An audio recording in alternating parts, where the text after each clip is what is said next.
Technology surrounds us, and most operate using some type of electricity. Phones, refrigerators, cars, computers, even people use some form of electricity for operation and control.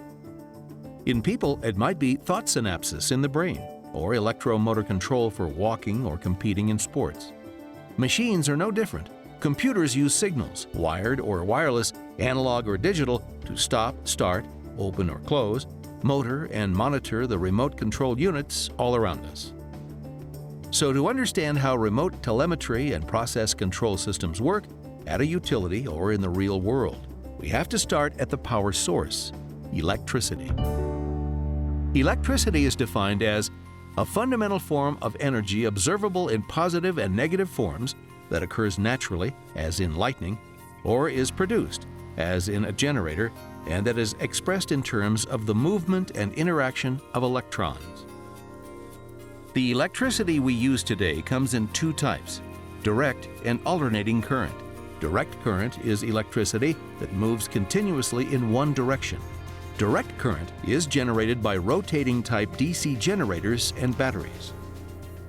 The other type of electrical current reverses direction of flow in a periodic manner and is called alternating current. This is the standard type of installed power found in homes, businesses, and utilities. The force that motivates electrical charge is called the electromotive force, or EMF. This is abbreviated by the letter E in formulas and expressed in volts. This is analogous to the force that pushes water through a pipe, called head, that is measured in feet of water column. Current is the flow of electrons past a point in a specified period of time, usually 1 second. Current is abbreviated by the letter I. Whatever material a charge moves through often has resistance. This is represented as an R in formulas. For example, electrical conductors have low values of resistance, while insulators have high values of resistance. These three properties of electricity, EMF, current, and resistance, are related by the formula called Ohm's law, which states that 1 volt of EMF will cause 1 ampere of current to flow through 1 ohm of resistance.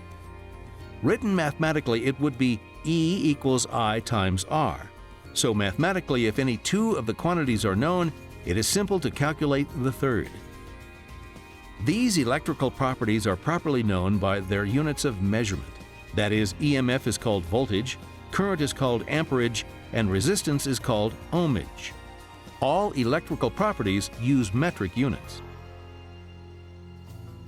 Another electrical quantity is power, P, which is a measure of the amount of electrical energy needed per unit of time to cause a specific current to flow through a specific resistance. Power is measured in units called watts. Electrical power measured in watts can be calculated by multiplying the voltage by the amperage as shown in the following formula. 1 watt equals 1 volt times 1 ampere. A joule is the metric unit of energy.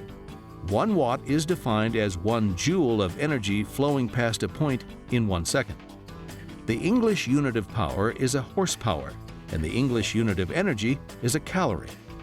Calories are related to joules by the following equation.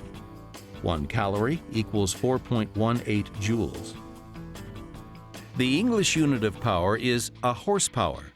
Horsepower is related to watts by the following equation.